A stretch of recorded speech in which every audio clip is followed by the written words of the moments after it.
Today's episode of Nerd Soup is sponsored by NordVPN, and right now you can save 70% off a 3-year plan plus 1 additional month for free when you visit nordvpn.com/nerdsoup, or use code NERDSOUP. Surfing the web can be a dangerous place these days, and when connected to a public network, your sensitive information is vulnerable. Hackers look to exploit those who are unprotected on the internet, and that's where NordVPN comes in. With Nord, you are connected to their virtual private networks, a private network that shields your IP address, private passwords, and sensitive information. Nord keeps your information safe by using military-grade encryption and offers compatibility with most operating systems like Windows, macOS, iOS, and Android. A cool feature of Nord is the ability to sign into their servers in over 60-plus countries around the world. This gives you the opportunity to access content from different places. Say you're living in the US and want to watch a series only streaming in the UK. All you need to do is press a button, and voila, you're enjoying some of those classic British TV comedies. NordVPN provides up to 6 simultaneous connections across all of your devices, so whether if you're using a phone, a laptop, tablet, you can stay protected with Nord. So visit nordvpn.com/nerdsoup if you're interested in protecting your internet experience, and you will receive 70% off a 3-year plan. And after that, it's only around $3.49 a month. Hello everybody, and welcome back to another episode of Nerd Soup. I'm Beau Oliver, joined today by Aaron, the Nerd Soup Monkey, and we are back to finish our Lord of the Rings. Well, not finish, continue our Lord of the Rings Revisited series with the Two Towers, the second installment in what many people consider to be the greatest trilogy of all time, and what many people consider to be the best movie of the three, Two Towers. Like I said in the last one, it always changes for me, so... I mean, coming off of Helm's Deep, I'm like, yeah, Two Towers is probably my favorite. Yeah. But then I watch Return of the King, and it's like, oh no. And then it's a cycle. I think as soon as it starts, you realize that this movie is going to be a bit darker. I mean, the first one obviously has death and it has violence, but this one, the characters are really being tested in their respective journeys. And obviously, following the books, it splits it up between Sam and Frodo's adventures with Gollum and Smeagol, and then we also follow the trio of Aragorn, Gimli, and Legolas. And also can't forget about Pip and Merry. So, once again, kind of taking a page out of the Empire Strikes Back playbook. Obviously, the book came out first, but splitting up the story, and they do it seamlessly. They don't miss a beat. I mean, they get you right back into the world. It's like you just finished Fellowship of the Ring. Well, yeah, and I think... Because basically that's where it starts off. Yeah. And the way they filmed them all simultaneously and everything, it really just is one long movie. And when you watch the extended versions, it's a very long longer movie. Yeah. But yeah, this one picked up right where the last one left off. I loved how this movie opens up, especially with Gandalf fighting the Balrog and him like just one of my favorite things any character in any movie has ever done. Just fucking shooting downwards, grabbing his sword, and just fighting this dude. It's so reckless. It's one of the. It's like when Anakin, another Star Wars reference, jumps off his speeder. Mm-hmm. It's so stupid, so illogical. But here it makes sense. You know, there's nowhere else to go. He's on a suicide mission, and I love this. It looks so good. This little man beating this giant creature. It's so convincing. It's like, okay, this is the power of the wizard. This is what he's truly capable of, and it is a great. I mean, you don't want it to end. That first scene when you go to Frodo waking up, you're like, what? Go back to the good stuff. What the hell? They do go back into it later on, and I love that, and we'll talk about that. Yeah. But everything, though, in the beginning, too, with Sam and Frodo and them kind of continuing their journey and their introduction to Gollum. And I think... the most iconic character to come out of the franchise. Yes, and then going right to picking up on Aragorn, Legolas, and Gimli's journey. It just picks you back up where these characters are, gives them a great opening, and it's like, yes, I'm ready for this film to take place. And I'm locked in. This is the performance that really, I mean, Jar Jar Binks, we always talk about, that's the first instance of having a main supporting character fully digitized, but they take it to a next level because this character still looks real. I couldn't believe it. I was trying to convince myself that he wasn't real, but the CG looks so great. And obviously it's a combination of Weighted Digital, the company that brought this character to life, and Andy Serkis's incredible performance. I mean, the depths that he reached within himself to bring out this performance, it's not it's not easy. We all do the voice, we can all mock the character, but to make this work, another Star Wars reference reminds me of Yoda. If this doesn't work, the movie doesn't work. I think it's one of the best performances of all time, even though if the Academy won't recognize it as acting because he's not technically on screen. The mocap work he did, the voice, and just my precious. The flip between Gollum and Smeagol, and that, like, it's funny, it's terrifying at times. It's just something that he's able to do to perfection. It really is just an amazing job that Andy Serkis is able to do with this character. And like you said, like this character could easily come off as, if the CG doesn't look great, it could be a huge distraction, and if the performance isn't great, it could just feel off, but it just fits seamlessly into this world. He is so creepy. It's like having a pet that's too smart because you got him on the rope, but he's pulling the rope. He's yanking you in different directions. I don't like having this little creature following these two characters around. It's the weirdest love triangle of all time. And I like this too because it's usually Sam is distrusting of Gollum, rightfully so. And the other characters usually, he would come under Gollum's spell. He would start to sympathize. That would be Frodo. But Frodo's like, yeah, no, I don't trust him either, but we have no choice. And he does grow to sympathize with him because he sees himself in this character. I mean, he's the what could go wrong if you get seduced by the ring. And he tells Sam something like, I have to know that he can change. Because, right, yes. For my own sake, my own sanity. And I think that that's the strongest part of this movie is Gollum and his kind of the journey that character takes and how he's perceived by Sam and Frodo, because it shows what the ring is doing to Frodo. It's obviously not as extreme where he still looks like Frodo, but slowly but surely he starts to act different, has flashes and moments where he kind of loses himself. And you could see it right there that this is what could happen to him. Yeah. And just the Smeagol character, how I think he is a very sympathetic character. And Frodo says he does feel bad for him. And the ring just corrupted his mind to the point where there is Gollum, but he still has that little bit in him, and that's where you get the conflicting kind of dual personalities. Yeah, kind of like Split. He develops this personality to kind of protect himself. Mm-hmm. He has to be Gollum when he looks like this, when he's been through so much pain. That's how he survives. There's still like that childlike innocence with the Smeagol character. Mm-hmm. And I know he made fun of me when I said it when we last watched the movie. He's like, he's kind of cute at times. Like he is kind of cute at times. The big eyes, and he's got that little smile. When he had the fish in his mouth, when he thought I was like, oh, he kind of reminds me of a little puppy. Yeah. But he is horrifying also at times. Oh, definitely. He is genuinely scary when he goes to Gollum. I mean, the speech, when he gives the speech to Faramir about his precious, I think that's the best scene of the movie, when he turns around and he's like,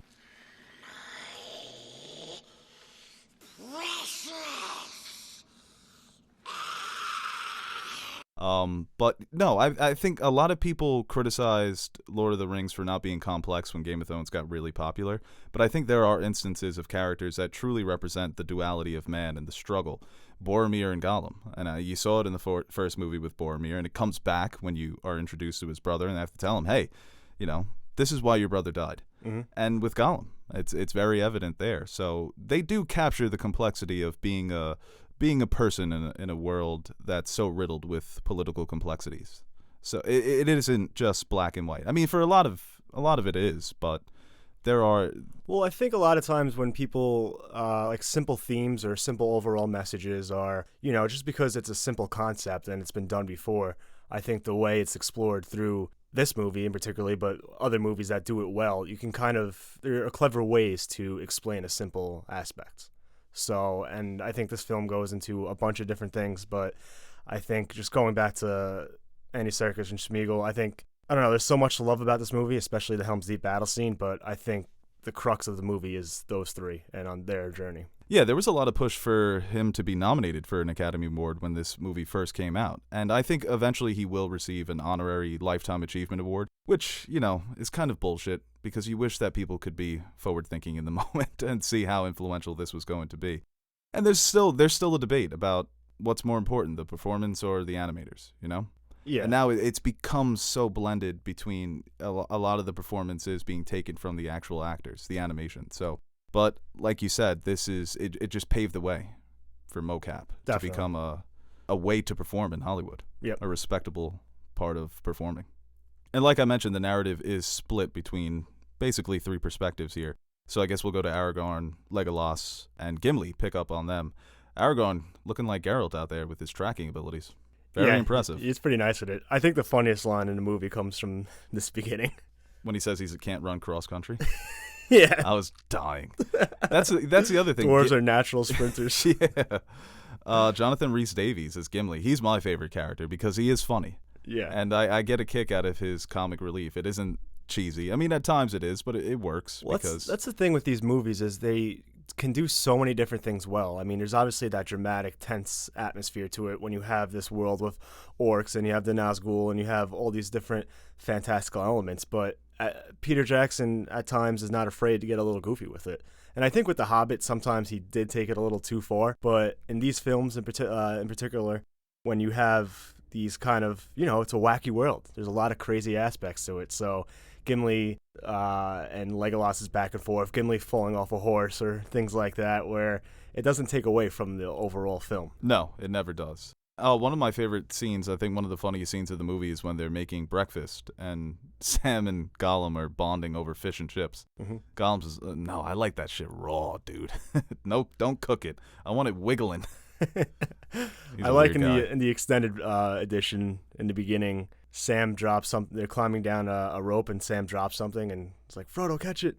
And he's like, what is it? He's like, oh, it's seasoning in case we had to roast a chicken. Hey, he does use it, right? Didn't he throw a little seasoning in the rats do? The rabbits do? He was a little Thanos. Yeah, he did do it. Yeah, he did do a little Thanos. He appreciates the Well, just that optimism of Sam, thinking that there's a possibility of having a roast chicken on this fucking death-defying journey. Well, that's a lot of people's favorite character, right? Samwise Gamgee. Everyone always says is that he's the true hero of the series.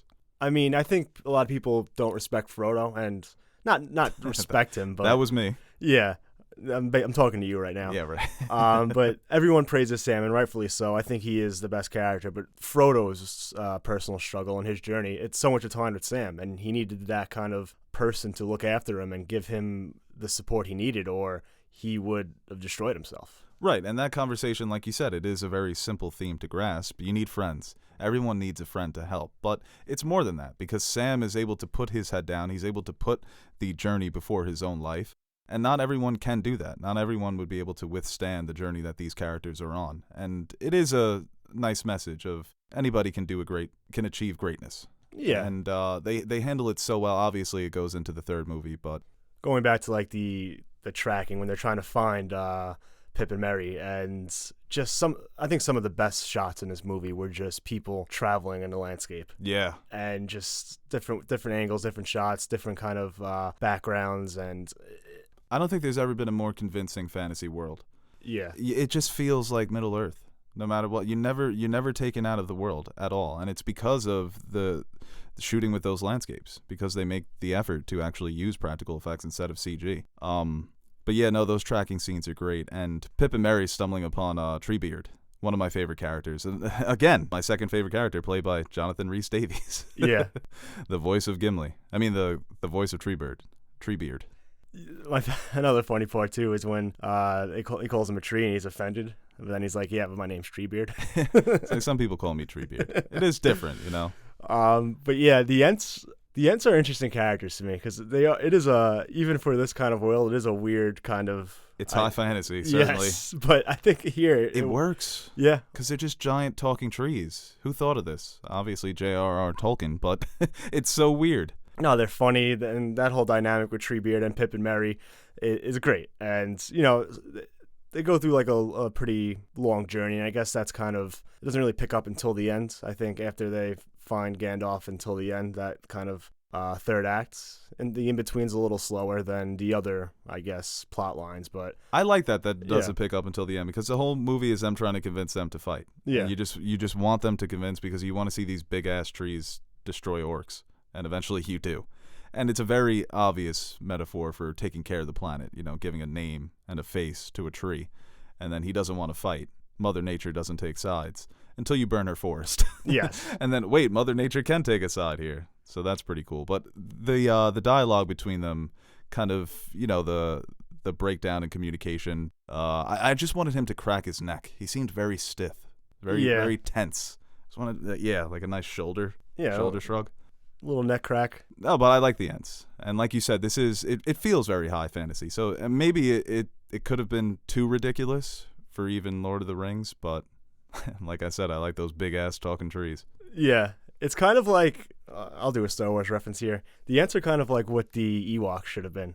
Right, yes. Kind of like this unforeseen ally against the greater evil that are more in tune with, I guess, nature. Obviously, the Ents are, but something that you wouldn't really expect to help on this journey or join forces with. And they're just such an opposing, like, they're goofy and everything, how they're spent all those hours just saying, good morning when it's already night by the time they finally get it out.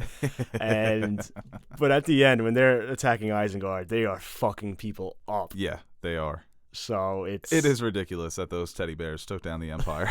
If they were giant trees, then I would have been more on board. Exactly. But yeah, when we see like some of these characters come together here and out, obviously they introduced to the White Wizard, who I guess they thought was Saruman, but it ended up being Gandalf. He was definitely doing a little Christopher Lee impression there. Oh yeah, when Aragorn and go with them, I think I read somewhere that they kind of superimposed some of Christopher Lee's facial features. Okay. And did a voiceover, so it would confuse the audience for that. I was wondering if they did add his voice in there for a bit. Oh yeah, it's 100% did. You are tracking the footsteps of two young hobbits. Where are they? They passed this way the day before yesterday. They met someone they did not expect. It's such a great comeback. And that's where you get the whole story from Gandalf. And it's so funny to listening to George R.R. Martin reading the first book and being so happy that Gandalf died and then disappointed that he came back to life in the second one. Yeah. It's typical George. But yeah, it is a great re-entrance. And it's one of the instances where him coming back, I don't think it takes away from his death at all. Because it's one of those weird fantasy things. It's like Daenerys walking out of the funeral, the flames with the dragons. Mm-hmm. It's just chance. You know, it just had to happen. It's the magic of the world willing this back into existence. Well, he kind of explains it a little, but I think they go into more detail in, I think, the novels, but where he's going through the play-by-play of him, his fight, and then his physical body dies, and he kind of transcends to, I don't know, space. They mentioned space. Yeah, they showed space. Space is canon. But it's like where he lived, you know, more lifetimes than you can imagine in the however so he was gone for. So when he comes back, it's kind of, you know, he says Gandalf. That's a name I haven't heard in a while. Even though he still remembered his play. But you remember the important things in life, right?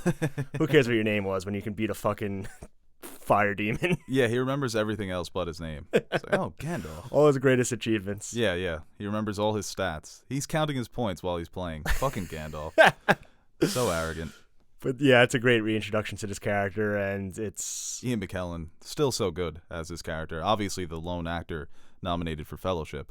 And maybe he should have been nominated for this one, because... Actually, no, he's better in Fellowship, because he has more to do, but he's still so good in this. Yeah. And when he pulls out that cloak, and it's white... Oh, yeah, it's fucking...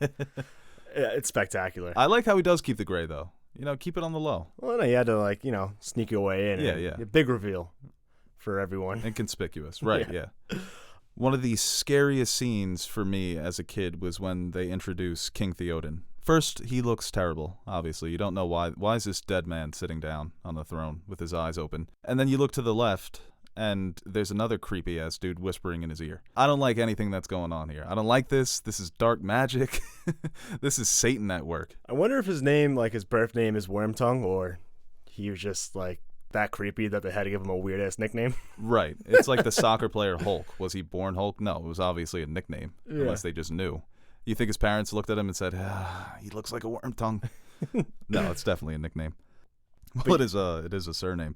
Yeah, no, he is super creepy. I mean, all of this with what's happening with King Theoden. And as somebody who's not too familiar with the lore, I kind of just jump into this thinking, all right, Rohan is an important kingdom. And Sauron needs to take it if he wants to win. So, cool. New king. Don't really know much about him, but you don't really need to. I think that's what this movie does so well. You could be confused as shit. So why are they doing this? But it just works. They do that again when the elves come and kind of, I don't know the name of the elf, like the head. It's like, right, yeah. We never met this character, but it's kind of like... Yes, right. You get the idea right away. Yeah, his death is sad. You know him for 10 minutes, and you're sad about this elf that you just met. But Theoden, I mean, he has a big role in this movie and in the next movie, too. So it's like, it's not really much in the introduction, but there's enough around it and kind of what they tell us about this character, Rohan, going forward, that it's like, okay, we're caught up here. He's very kingly when he does get back to his normal self. I just want to fight for him, you know? I want to follow him into battle, or Helm's Deep to hide. Yeah, and then battle. I'm not too much, and I don't know too much about the lore either, but every time I watch this movie, and you mentioned it to me before, Edoras, the capital, it's not too great. Yeah, it's kind of a shithole. Bit run down. Helm's Deep, that's a stronghold. I know, they're like, we need to go to shitty ass Helm's Deep to hide, and it's a giant castle spa. You were just at a hill. Yeah, all inclusive. Yeah, they were literally just in the middle of some fucking dirt town, Like, that's the castle. And Gandalf even shits on him. He's like, is this a reception? Where's the party?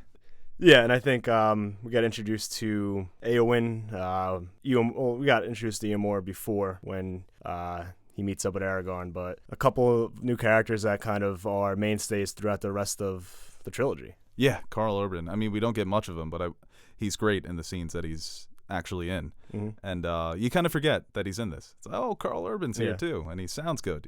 He fits the role. But I love the moment, the magic in Lord of the Rings. It is high fantasy, but it isn't the Harry Potter, wave your wand, you're a toad. It's very specific moments, and you have to make sure that you know what you're doing.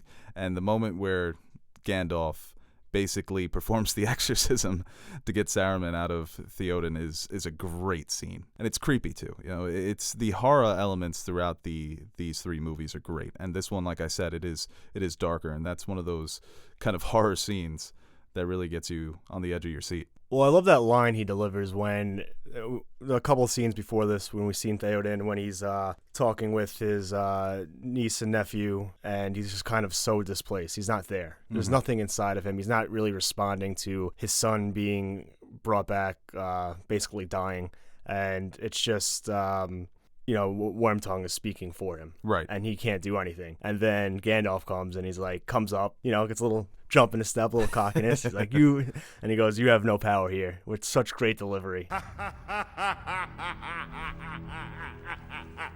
You have no power here, Gandalf the Grey. And that line laugh, and is he's like, just incredible. yeah. So many memes in this movie. Mhm. I forgot about all the memes that came out of this. They're taking the hobbits to Isengard. That was one. Yes. You have no power here. It's a memeable franchise. Right, yeah, and just the iconic moments, Smeagol delivering my precious. But yeah, you have no power here is memeable. It's been memed so many times. And that's important to them to kind of get Wormtongue out of there, even though Aragorn spares his life. I'll never understand that. He's There's already been so much bloodshed. Why not? A little more. this dude's been inside. Well, not Saruman's been inside me for months, and this dude has just been fucking my whole life up, pretty much. Yeah, let him at least chop his head off. Come on. Yeah, maybe like an arm. I don't know. Yeah, punch him. Yeah, Punch him right in the throat. rough him up a little. See if he'll whisper to any king after that. But that is kind of like another theme, or kind of something they're trying to convey in this film, is just the horrors of war and all the death and destruction that has happened. That's another debate they have later when Gandalf wants them to fight and stay, when Theoden wants to go to Helm's Deep. Mm-hmm. It's just, all this death and destruction. We saw it with a small town being raided. It's like, you're going to have to fight eventually, but you got to still do what you can to try to protect the people, your own people. Yeah, and the theme that's prevalent here is kind of a breakdown in communication throughout the world, throughout the known world. You would think that all these nations do stand for good, but one of the characters mentions, I think it's Theoden, that all the old alliances are dead. Mm-hmm. So when you stand idly by, you may not be doing anything wrong, but this darkness has been building in the shadows, and that's what they've allowed to happen.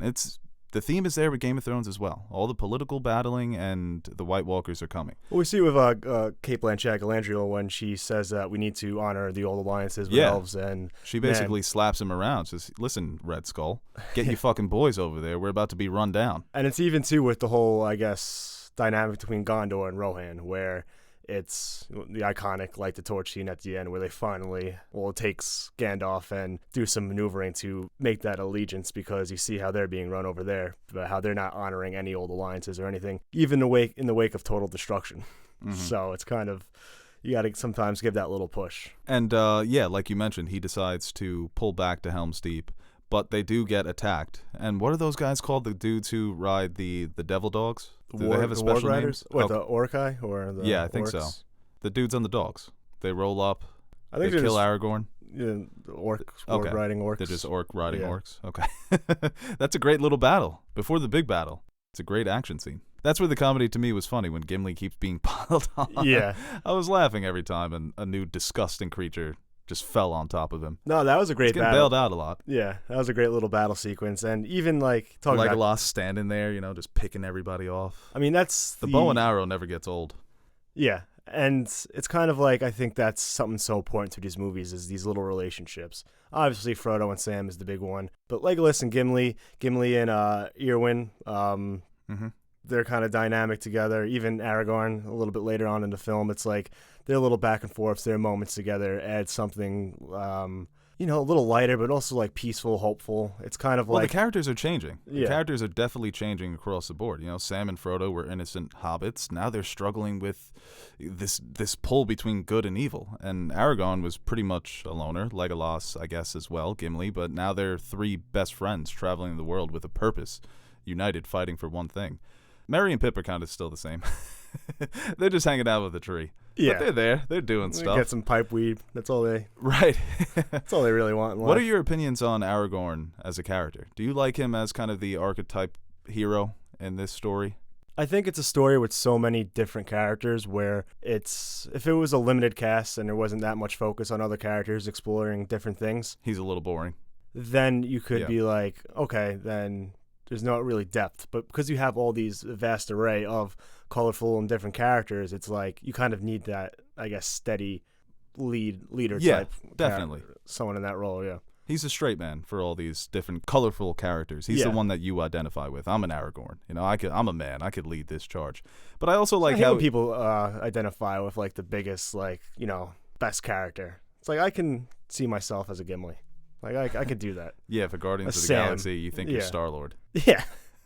So you don't always have to see yourself in like the Star-Lord's awesome. the best hero type Yeah, character. right. It's all right to see.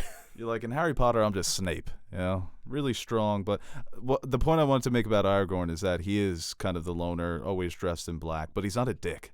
He goes out of his way to spread the message of hope, that he does have a lot of optimism in him. Obviously, he's got the past and the history, the political history of, the throne that he is supposed to have.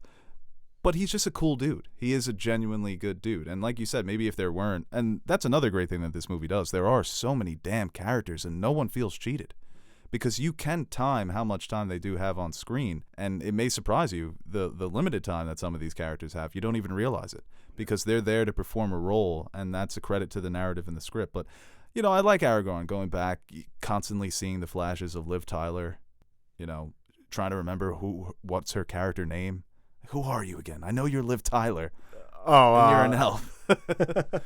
You're asking me. Who is this? No, Lauren? Aragorn's asking her in Oh. his flashbacks. He can't remember. Well, speaking of flashbacks, I think one of my favorite parts of the extended edition is the flashback scene between Boromir and Faramir. I think that's such a great addition. I'm upset that they took it out. I mean, I love Sean Bean, so obviously I would want more of him in this movie, but I think it adds so much to not only Faramir's character, this new character that we're introduced to, but kind of a retrospective on Boromir, where they do talk about it with Faramir about how the ring corrupted him, but you just see the type of person he was before that, where he did care for his brother, defended him against his father, and he was kind of just put in this position by his father to get the ring for Gondor, and kind of you could just tell that he was a good person, and it was the ring and the influence of his father that kind of led him to have that moment with Frodo. And he does have that kind of moment of reflection in that movie, where at the end of Fellowship. But I think that's just a great moment with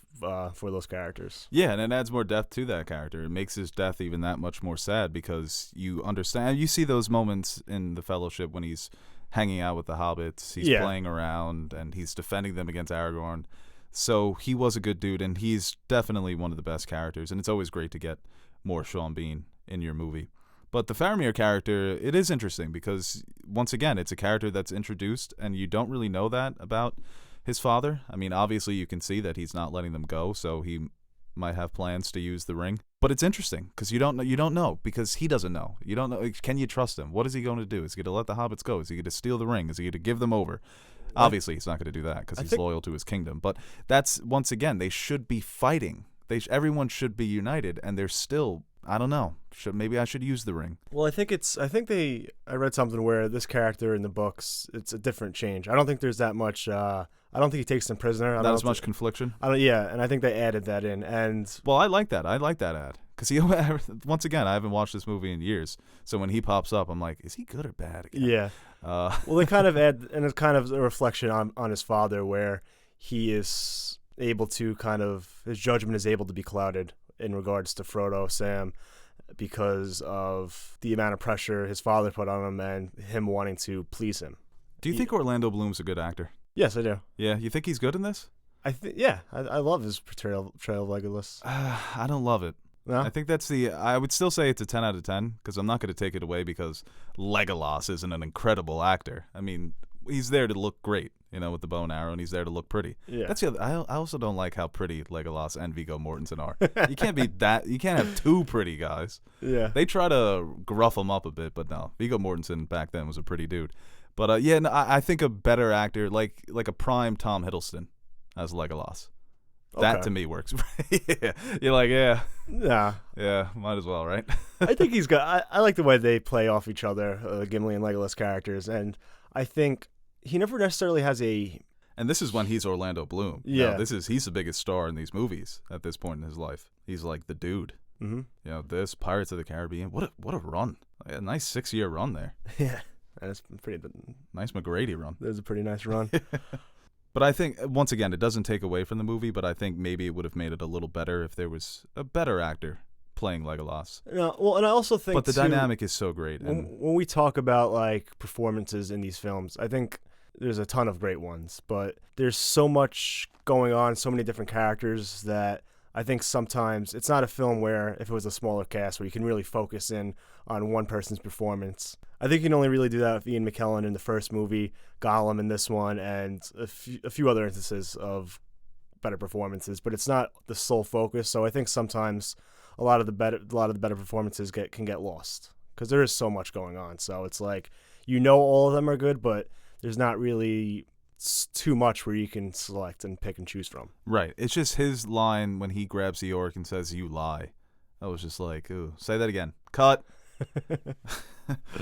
But he makes up for it by skating downstairs and picking off orcs with bow and arrows. That is awesome, dude. Yeah. When he's skating down those stairs. Legolas, that's already 2. I'm on 17. Love it.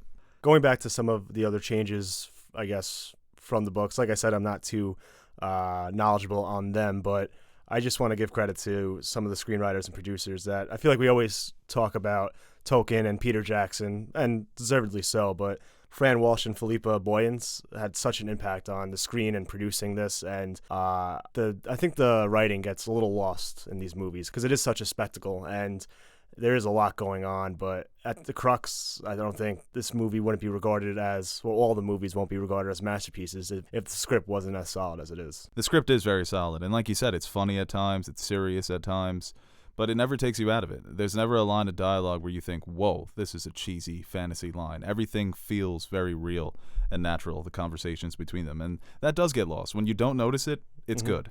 But it's like you have those three at kind of like the top overseeing everything, and then Andrew Lesnie's cinematography and Howard Shore's score. It's just I don't think any other film franchise or movie blended all those different aspects so well into such a epic experience. This is it's 5th century Athens. That's all the minds coming together to bring together this trilogy. And obviously all the visual effects, and I kind of only mentioned like the most popular aspects of the filmmaking, but there's so much that probably I know went into making these movies, and I just think it's just a technical masterpiece. Right. Well, Helm's Deep represents that perfectly. A lot of people consider it to be the most cinematic battle of all time and the best. And Nerdwriter has a fantastic video on how this battle was brought to life and the use of color, the tints that he puts over this battle, the blue tint. And that color scheme shows up a couple times throughout the movie, so it's building towards it. It's foreshadowing this confrontation, and it is epic. And Christopher Lee as Saruman, he's not in this movie as much, but I do love when he shows Wormtongue the army. When he says, we don't have enough men. He's like, I got a couple. He drops a tear. Seriously, yeah. Yeah. He was so moved. Yeah, well, the kind of... I love the orcs, even though, they're big and they're ugly and they're evil. Yeah. But they're scary as fuck, dude. I like to think that within their own homes, they're decent people, They're just orcs being orcs. Well, you have to go out and fight. You want to be scary. Well, it's like when Faramir finds that human soldier, and he's like, I wonder what this, like, if he even wanted to be here, if he had an evil heart, or would he just rather be home? And he kind of has that moment of reflection on the human characters. Why not do that for the orcs, Maybe he has a wife and kid at home. little Johnny. Just like us. Right. Taking him to soccer practice. But yeah, they are fucking terrifying, man. They are. And they look so good. Mm-hmm. The makeup is incredible. They're so slimy when they're born. I don't like that. When they're ripping off all the slime and the skin, and then just like slapping them in the face, like, yeah, it looks good. Put them in line. It's disgusting. And that's the crew. That's who they're rolling with, man. And they're. Well, I like the one orc guy hops up on the rock. And You always need that one guy who hypes up everybody. It would have been great if he got arrow to the throat. But that's what I wanted with the Long Night. I wanted the enemies to be just, it almost feels like you can't win. It's like the threat is just insurmountable. And the orcs, the way that they're climbing on those ladders, the way that they attack Helm's Deep. I mean, even Theoden says that, oh, is this all you could conjure? Well, there's a nice balance of like, early on they have a strong defense to this attack, and it just slowly but surely becomes more and more inevitable that, we're going to lose this. And they have the fucking bombs, Dude, I think that's so funny the way he dives in there. Yeah, He's it's like, great. got him. He eating all those arrows, and then he just sprints in at the very bit after it was slow motion. And Aragorn, kill him! I love that. That might be my favorite action moment of Helm's Deep. But yeah, I like the way that they play with that. There's like some inspiration in there, and they have the score too at times that I love the score so much. It's just, it's kind of like with the marching, when the orcs are marching and that theme starts playing. But they do sprinkle in some like optimism and at times. But then things quickly change, and they play with different emotions and kind of different tensions and kind of what's going to happen going forward. But you have the elves come in the beginning, and there's kind of hopeful, and they have this new, I guess, beacon of hope, because before that, when Aragorn's talking to the kid who probably never seen a battle before in his life, and he tries to give him some optimism. Hey, this is a great sword, even though it looks like fucking shit. Yeah. Whipping that thing around. I love those sounds of the swords going through the air. It breaks after he's whipping it. Yeah. And two, when Legolas and Aragorn are having that conversation in that room with all the soldiers, and he just breaks out and says, "And we'll die with them, or I'll die with them." Goes Captain America there. Yeah. We'll fail together. He fucked him over. Legolas thought he was slick speaking Elvish. So yeah, they can't understand me. Yeah, that was funny. So how did the sequences of that battle go? They start out, the defense is really solid, then they blow up the wall, and then the fighting comes. That's when we get Legolas sliding down on the stairs. Yeah. And the battle opens up. So you just don't want people defending a wall the whole time. Of course, you want to give them some open space. Yeah, there was a lot going on too, and I think they did a good job of not only within the battle but in other areas of the film. So you had them infiltrating the wall, then you had them trying to break down the gate and stuff like that, but then you had everything going on in Isengard with the Ents. And very clever by Pip and Merry there. Take us the other way. Oh yeah. Fucking bopped them. Right, yeah, giving them the drive-by of the of the war. Yeah. It's like in Family Guy when they're in the Star Wars, when the dad takes his children to see the war, to see the rebellion. It's like, you kids need to see this. They hear lasers, windows up. That was what they were doing with Treebeard. Yeah, I love that. I love the conference too, the council. Yeah, it's like, we have decided you are not orcs. Like, okay, good. What about the fighting? Merry was getting tight. He was pissed. I like that sequence too. I feel like that kind of, Helm's Deep is just, like you said, such a fantastic battle, but I love this sequence too. It's just, Saruman seeing everything he built just being destroyed, and kind of just these Ents just fucking people up, taking down the dam, flooding everything. I thought that made for one of the Ents who was on fire dive in. yeah, he was like got all the flames. And that's another moment where it's like a hilarious moment in the midst of this epic battle, and it just doesn't take away anything. Oh yeah, and I love when Merry and Pip are throwing rocks at the orcs, and Treebeard's like, "What a shot, boys!" Just hyping them up. But they did a good job of kind of flipping through Helm's Deep, Isengard, and Frodo's storyline. Yes, and they go away from him for a little bit here. But yeah, we see that attack. Now, where are they exactly? I guess they're close. They're bordering Mordor, right, in Gondor. So they're pretty close to the enemy anyway. They're in a Gondor city, right? Something like that. Right. Yeah, it sounds about right. Yeah, sounds good. Well, whenever they attack, and whenever the undead kings come around on those flying dragon thingies with no eyes, I'm pretty sure it's the same place in the next movie where they're defending that city, and that's where Faramir goes. That's where his dad sends him to defend. Yeah, and Isengard, it's just one of those moments where the giant talking trees are going to fight, and you love it.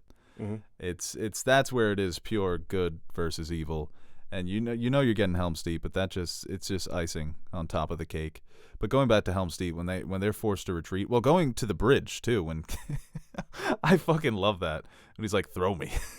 It's like, are you sure? It's so ridiculous though when they both land. me. It's like they're Hulk smashing and it's just creating a wave and just. It's the Black Panther. Yeah. It's the I don't know what it is, It's but like it works. he's just landing and they just all Plot fly off armor. around him. Plot armor. Just Yeah. they're like, whoa, main characters, fuck, Run. get out of here. That's great though. Them fighting back to back. That's when the music really starts. The score hammers home that they are the heroes here. And the way they get back is so funny too on the rope. They're just being pulled while all these other orcs are coming with giant ladders, and they're just off to the side being pulled by Legolas. I love how they have the even bigger ladders too. Yeah, they were like, oh, you thought those ladders were dope? Yeah, we got hooks, giant hooks and giant ladders. And the king, I love when the king scraps. He's watching all the battle, but when it comes to his story, he's like, no, fuck you, I'm front line. Until I get hurt. He was like shook. He didn't know like the retreat plan for the women and children. He didn't really know what's going on. And Aragorn's like, hey, let's just ride out there. Hey, next movie, you're gonna see. He's like, yeah, You let's may just be go right bound out. down to me. We'll die in glory. I know. And I again, asked they go through with the horses and they just cut through like butter. yeah, no, the plot armor there. Those horses were built with fucking, I don't know. Yeah. They were bulls instead of horses. What is he king of? What Theoden? does he become king of? No, Aragorn in the third movie. Gondor. Okay, Gondor. Yeah. Okay.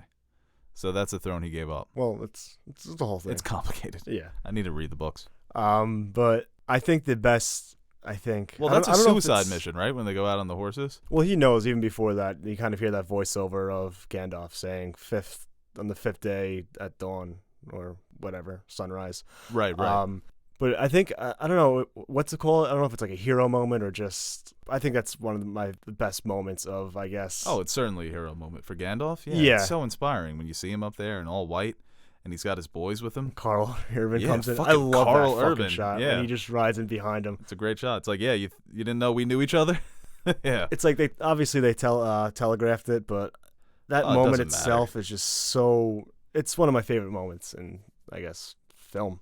It is a rare middle chapter in which the good guys kind of win. I mean, they don't win, obviously, the overall war, but they win this one battle, and they show Saruman that they are a force to be reckoned with here. That it's not going to be as simple as just taking over the world. Well, it even ends That on men like have something left to fight for. It ends on like a kind of bittersweet, maybe not bittersweet moment, but like when Gandalf says, "We won the battle for Helm's Deep, but the battle for Middle Earth has just begun." Right. It's like kind of like, oh, okay.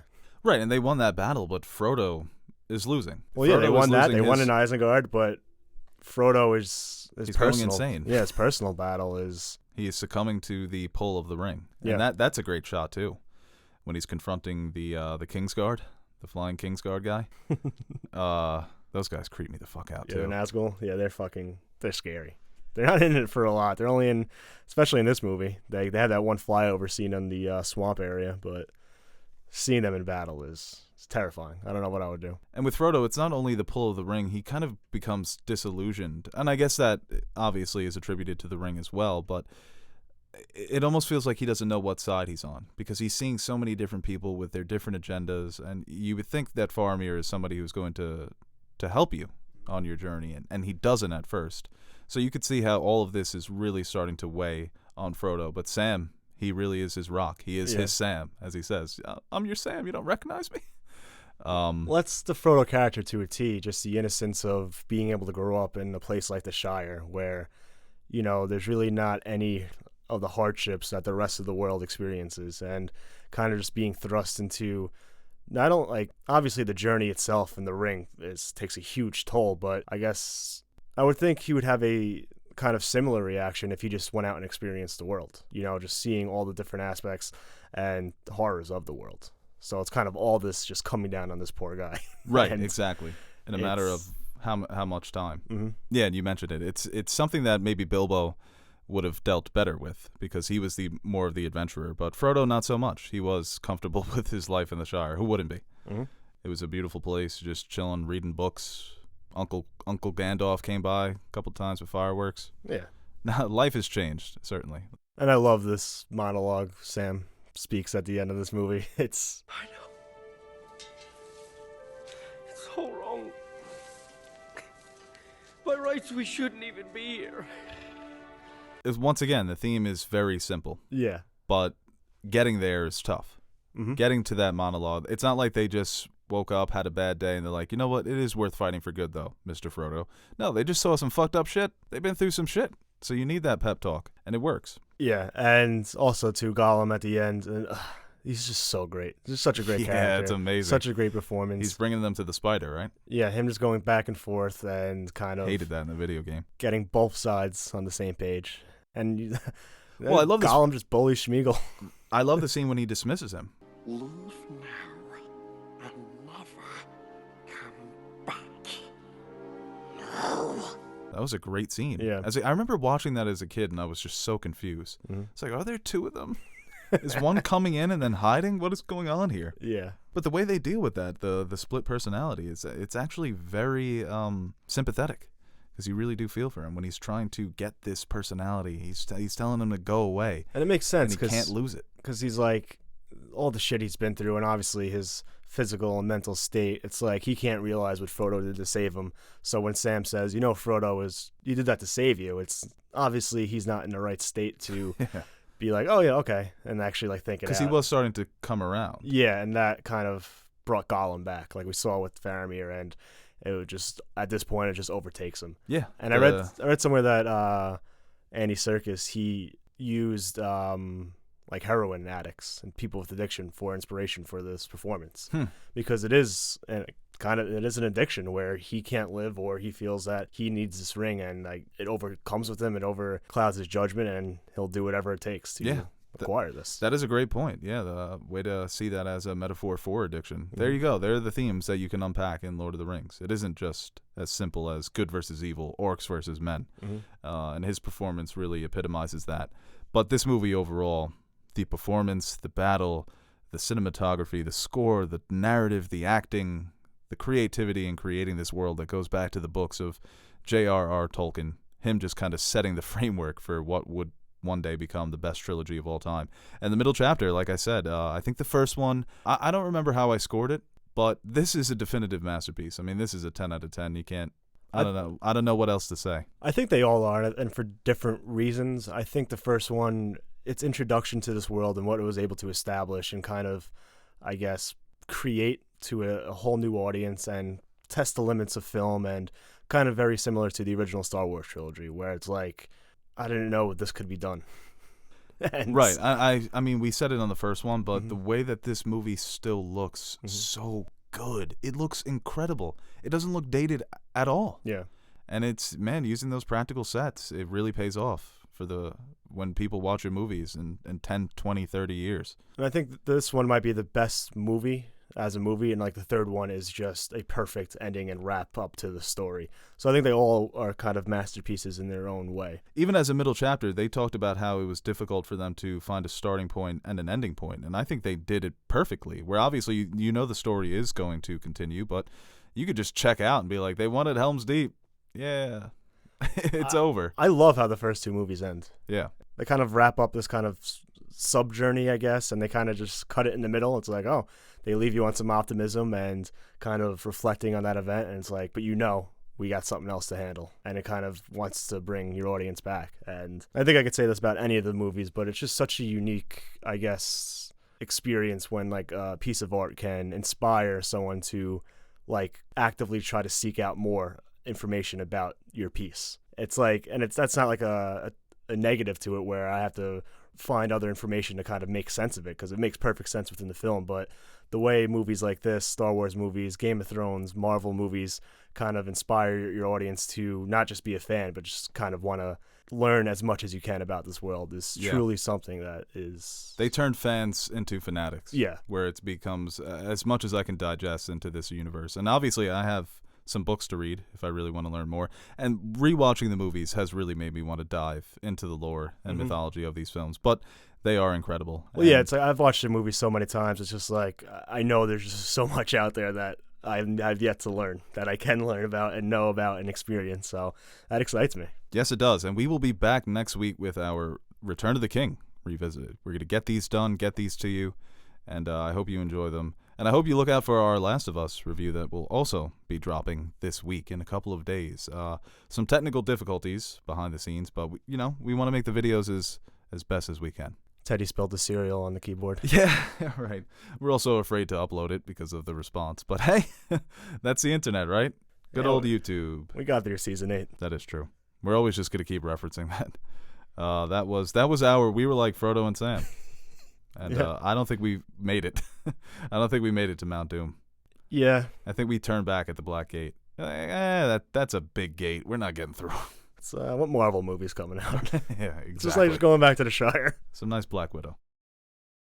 Oh, guess the video's over. Ended pretty abruptly. Hey guys, Beau Aaron here for one final send-off, and before we go, we would like to thank our very special Patreon members, pledgers, whatever you guys want to call yourselves. You keep the lights on here at the studio, so it's really our pleasure to review all these movies, TV shows, video games that we all know and love. And we actually have a couple of shows that have been suggested by Patreon members that we will be reviewing in the next couple of weeks. And if you're a fan of anime, get excited because we have Neon Genesis, My Hero Academia, Full Metal Alchemist Brotherhood, not technically an anime, but also Castlevania. And of course, if you want to visit our Patreon page and pledge, see the different rewards that we have, maybe you can suggest a show, a movie, a video game. Or maybe you don't want to do any of that. Honestly, watching up until this point of the video is good enough for me. So, thank you out there, and stay safe.